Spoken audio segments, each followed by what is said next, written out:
আচ্ছা ভাবুন তো, আলোর গতিতে একটা সূঁচ যদি পৃথিবীতে এসে ধাক্কা খায় তাহলে কি হবে? ধরুন বিশ্বের সবচেয়ে উঁচু বিল্ডিং থেকে দুটো জিনিস ফেলা হচ্ছে, একটা ছোট্ট সূচ আর একটা বিশাল পাথর। স্বাভাবিকভাবেই মনে হবে পাথরটাই বেশি ক্ষতি করবে, তাই না? কারণ এর ভর তো অনেক বেশি। কিন্তু এখানে একটা টুইস্ট আছে। যদি সূচটা আলোর গতিতে আসে, ব্যাপারটা পুরোটাই গতিশক্তির। কোনো বস্তুর গতি বাড়লে এর শক্তি বাড়ে জ্যামিতিক হারে।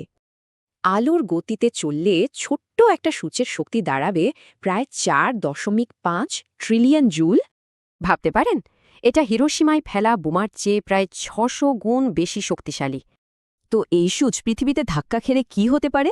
চলুন দেখি প্রথম সম্ভাবনাটা, সবকিছু ধ্বংস। এর ধাক্কায় একটা ভয়ঙ্কর চেইন রিয়াকশন শুরু হতে পারে, যার প্রথম ধাপই হবে বিশাল সব ভূমিকম্প। অমছংনান শক্তি পৃথিবীর গভীরে গিয়ে এর ভেতরের চাপকে বহুগুণ বাড়িয়ে দেবে। শেষমেশ আমাদের এই গ্রহটাও হয়তো টুকরো টুকরো হয়ে যাবে, আর তার প্রভাব পড়বে পুরো সৌরজগতে।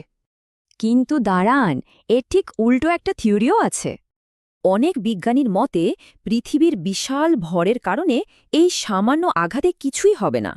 হয়তো সূচটা আমাদের টেরও পেতে দেবে না, সোজা গ্রহের এক পাশ দিয়ে ঢুকে অন্য পাশ দিয়ে বেরিয়ে যাবে। আচ্ছা, ধরুন সূচটা মাটিতে না পড়ে কোনো মানুষের ওপরে এসে পড়ল, তখন কি হবে? এর আঘাতটা হবে অনেকটা 16 তলা একটা বিল্ডিং মাথায় ভেঙে পড়ার মতো। ওমছং শক্তি আর চাপের কারণে মানুষটা হয়তো 1 মিলিসেকেন্ডেরও কম সময়ে বাষ্প হয়ে যাবে। তবে একটা ক্ষীণ সম্ভাবনাও আছে, যদি সূচটা কোনো গুরুত্বপূর্ণ অঙ্গের ক্ষতি না করে বেরিয়ে যায়। কিন্তু এই সব কিছুর মধ্যে একটা বড় যদি আছে। যদি আমরা আগে থেকে জানতে পারি, সমস্যাটা হলো এত দ্রুত গতির কোনো বস্তুকে কি আদৌ শনাক্ত করা সম্ভব?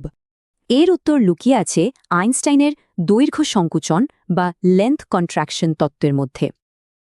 এই তত্ত্ব অনুযায়ী কোনো বস্তু আলোর গতির কাছাকাছি পৌঁছলে সেটা ছোট হতে শুরু করে। ফলে সূচটা এতটাই ছোট আর সংকুচিত হয়ে যাবে যে আমাদের পক্ষে একে দেখাই প্রায় অসম্ভব।